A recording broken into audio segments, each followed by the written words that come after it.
tout le monde entier, c'est un être collectif.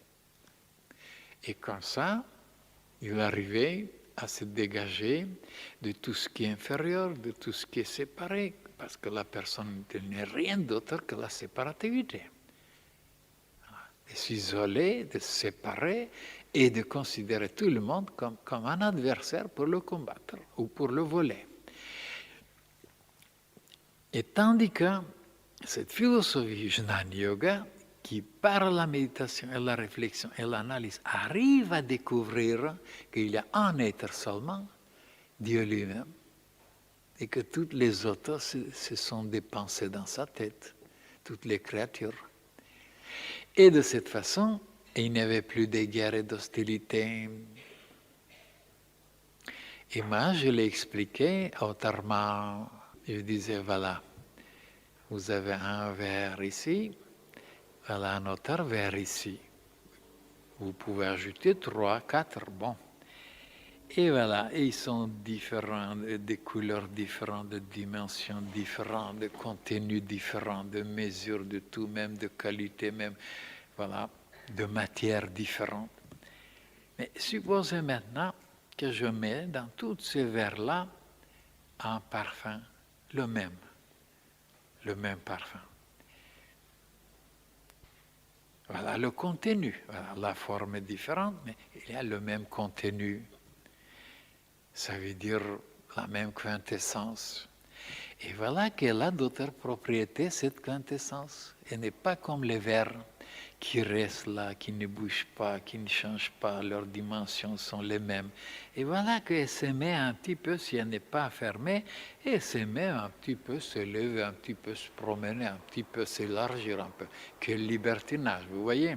Alors, elle se lève un petit peu, et voilà que comme c'est une matière tellement subtile, vaporisée, parfum, éthérique, et voilà, et ils se sont fusionnés en haut. Alors, où est la séparativité maintenant? Ah, les vers sont séparés. Et la quintessence en haut, fusionnée. Vous ne pouvez plus les séparer. Alors, de cette façon, on peut comprendre que si on marche maintenant dans la voiture de la personnalité, ça veut dire de la séparativité, ça veut dire de l'illusion de Maya, éternellement on se trompera sur la réalité des choses. Et à ce moment-là, il y aura une philosophie matérialiste et sur la forme, sur la matière, et mensongère véridique, c'est-à-dire véridique. Quand il s'agit de la matière, de la forme, du poids, mais quand il s'agit du contenu, ça veut dire de l'âme, de l'esprit, des pensées, de tout ça, elle n'est plus véridique, elle est fausse. Puisque, ils sont ensemble, ils sont mélangés, ils sont ensemble.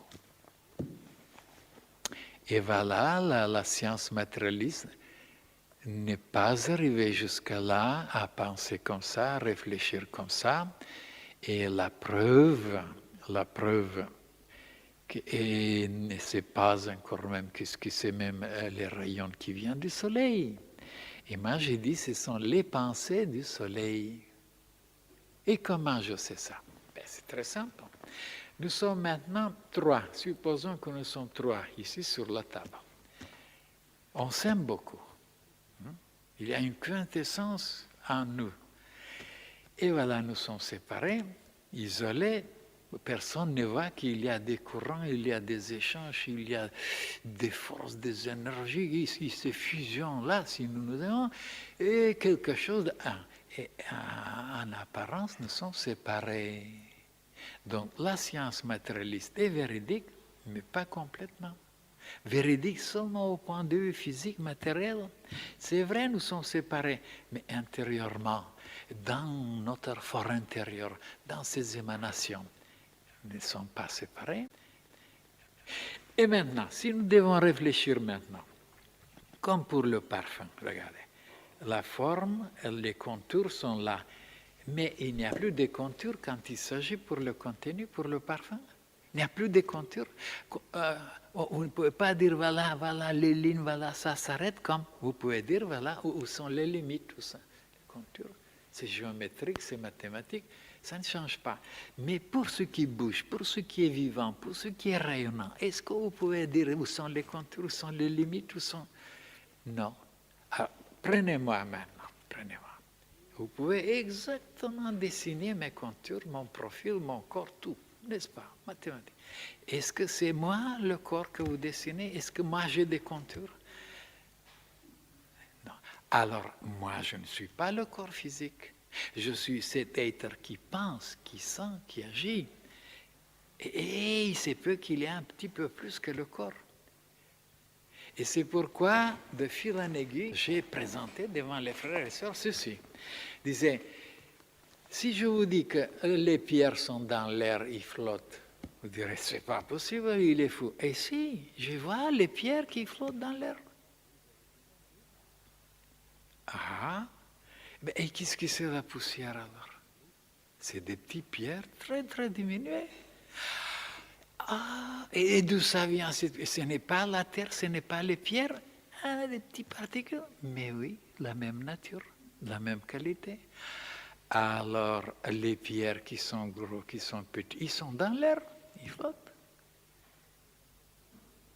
Et supposons maintenant le soleil. Voilà, le soleil, il est là, il a les contours, la dimension, le volume, il ne change pas, il est toujours là. Et comment ça se fait que cette distance là-bas, il vient me toucher, il vient me caresser, et il vient.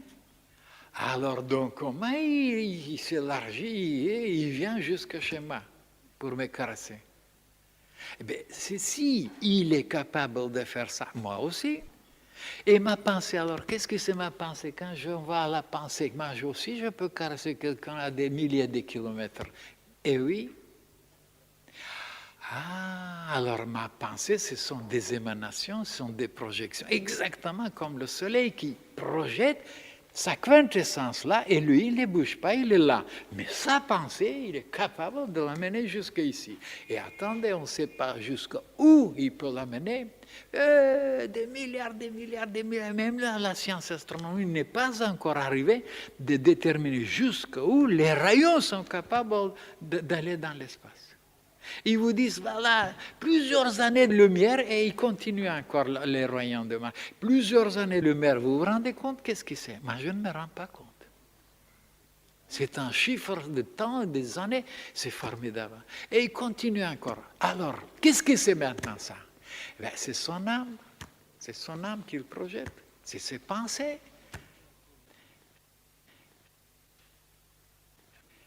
Qu'est-ce que c'est l'être humain? Et ils ne savent pas. Qu'est-ce que c'est l'être humain? C'est quelque chose. Et voilà comment on arrive, par la méthode de la nature supérieure, à se découvrir, à se retrouver, à se connaître, et de se connaître comme la divinité elle-même.